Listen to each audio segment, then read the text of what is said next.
সন্তানের কোন আমলে মৃত মা বাবা গুনাহ মাফ হয়? খুব সুন্দর এবং প্রয়োজনীয় একটি প্রশ্ন। মাশাআল্লাহ। সন্তানের কোন কোন আমলে মা বাবার উপকার হয়? এর উত্তর হলো যে সাধারণত বান্দার নিজের আমল তার নিজের উপকার হয়। আল্লাহ বলেছেন, লাইসা লিল ইনসানি ওয়া লাইসা লিল ইনসানি ইল্লা মা সাআ। মানুষ নিজের জন্য যেটা পরিশ্রম করে কামাই করেছে, উপার্জন করেছে, সওয়াব আহরণ করেছে, এটাই তার। আরেকজন তারটা কামাই করে দিবে না, দিতে পারে না। এটা হলো সাধারণ কথা। কিন্তু মা বাবার ক্ষেত্রে সন্তানের কিছু কিছু আমলের প্রভাব মা বাবার মৃত্যুর পরও তাদের উপর পড়ে। তার ভিতরে প্রধানতম আমল হলো সন্তান নিজে যদি ভালো কাজ করে এবং পাশাপাশি বাবা মার জন্য দোয়া করে, এইটা বাবা মার জন্য অনেক বেশি উপকার হয়। নিজে ভালো কাজ করে, পাঁচ ওয়াক্ত নামাজ পড়ে, হারাম হালাল মেনটেন করে চলে, মানুষ অধিকার করে সচেতন থাকে, নিজে ভালো মানুষ হওয়ার পাশাপাশি মা বাবার জন্য দোয়া করে, এটা মা বাবার জন্য অনেক উপকার আসে। আমরা সে হাদিস অনেকেই শুনেছি বারবার। নবী সাল্লাল্লাহু আলাইহি ওয়াসাল্লাম বলেছেন, ইযা মাতাল ইনসানু ইনকাতাআ আনহু আমালু, মানুষ যখন মারা যায় তার আমলের ধারা তার থেকে বিচ্ছিন্ন হয়ে যায়। ইল্লা আন সালা, তবে তিনটা আমলের ধারা মানুষের মৃত্যুর পর বন্ধ হয় না।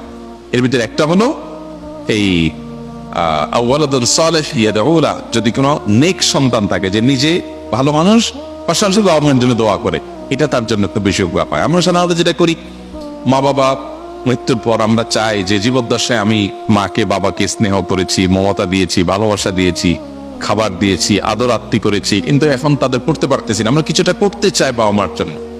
তো করতে চেয়ে আমরা কি করি, হুজুরদেরকে দিয়ে বা অন্যদেরকে দিয়ে দোয়া করাই। আলহামদুলিল্লাহ, অন্যরা দোয়া করলে উপকারে আসতে পারে। কিন্তু সবচেয়ে বেশি উপকারের কথা আপনি যদি জানতে চান যে সন্তান এর কোন আমলটা মা বাবার সবচেয়ে বেশি উপকার আসে, তাহলে আমি বলবো যে নিজে যদি নেকামল যতটুকু পারে করলো, পাশাপাশি দোয়া করলো, এটা মা বাবার জন্য বেশি উপকারে আসে।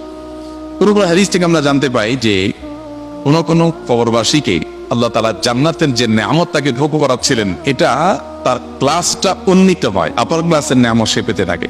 তখন আল্লাহর কাছে সে বলে, আল্লাহ আমার তো মৃত্যু হয়ে গেছে, আমি দুনিয়া থেকে চলে আসছি, আমল করে নিজের মর্যাদা বৃদ্ধি করার অপশন তো আমার বন্ধ হয়ে গেছে। তাহলে এখন আমি আমার এই মর্যাদা বৃদ্ধি যে দেখতে পাচ্ছি, এটা কিসের কারণে, কোত্থেকে হলো? আমার তো কোনো আমল নতুন করে প্লাস করার সুযোগ নেই, তাহলে মর্যাদা বৃদ্ধিটা কিভাবে হলো?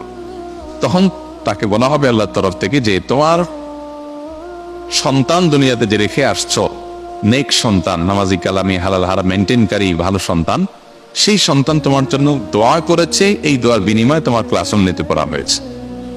এই জন্য মা বাবার জন্য সন্তানের যে আমলটা সবচেয়ে বেশি উপকার করে তা হলো সন্তান নিজে ভালো মানুষ হবে, পাশাপাশি মা বাবার জন্য দোয়া করবে।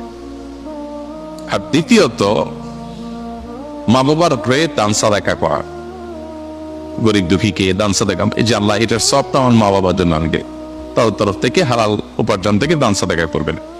এরকম আরো বিভিন্ন আমল আছে, কিন্তু সবচেয়ে বেশি যদি বলি আমরা, তাহলে এই দুইটা আসে সবকিছুর উপরে, দোয়া করা আর সাদাকা করা।